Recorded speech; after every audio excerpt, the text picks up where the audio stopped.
U.S. airstrike from a Predator drone reportedly has killed a high-ranking al-Qaeda operative inside Pakistan. Fox News has learned it is not Osama bin Laden or his second-in-command, Ayman al-Zawahiri. Drones are proving themselves to be more than just America's eyes in the sky. They are taking out terrorists with pinpoint accuracy in their once safe havens along the Afghanistan border. But Pakistan is pushing back on these politically sensitive attacks. Let's talk about it with Jeff Smith, a research fellow and program officer with the American Foreign Policy Council. What's the big concern about using these things, Jeff? I mean, if you can get a high-level al-Qaeda guy, isn't it just about worth any cost? Well, that's a good point you make. And by most estimates, we've been able to target 11 of al-Qaeda's top 20 leaders since the drone program began in 2006. So there's no question that these drone strikes have targeted some really high-level al-Qaeda and Taliban figures. Unfortunately, the cost comes mainly from the Pakistani side of the border. The Pakistani government has been very uncomfortable with these attacks, at least publicly, because they've sown some discord among the Pakistani population. Pakistani news media tends to sensationalize the attacks and overblow the number of civilians killed, stirring up more anti-Americanism within Pakistan. Well, how many civilians have been killed? Do we have a reasonably accurate count?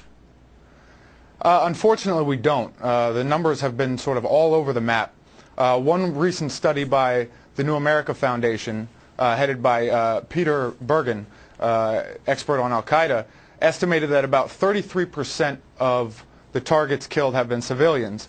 And this is out of a total of about 1,000 people killed over a 3 or 4 year period from drone strikes. So possibly 1 out of 3 targets is civilians. Well, isn't it true that al-Qaeda likes to fill some of these high-level council meetings, I guess you'd call them, with women and children, so that if they do get some kind of a military attack, there will be automatically civilian casualties?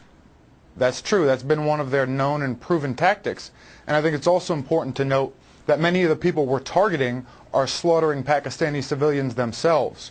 So indirectly, we are protecting Pakistanis with these drone attacks, and I think that's a point often lost in the debate. But by having them in the air and not having troops on the ground, obviously there are huge concerns about U.S. or NATO forces on the ground in Pakistan. By having these strikes come from the air, isn't that perhaps the best we can possibly hope for given the situation? It is, and in the words of Leon Panetta, the CIA director, it's the only game in town. Because the Pakistani government has refused to allow the United States to assist them in any of their operations along the border, this is the only game in town. And while the Pakistanis have been vocally opposed to it in the media, behind the scenes they are very much involved in these drone strikes. Many of them are launched from within Pakistan with the government's consent. Jeff Smith from the American Foreign Policy Council. Thanks, Jeff.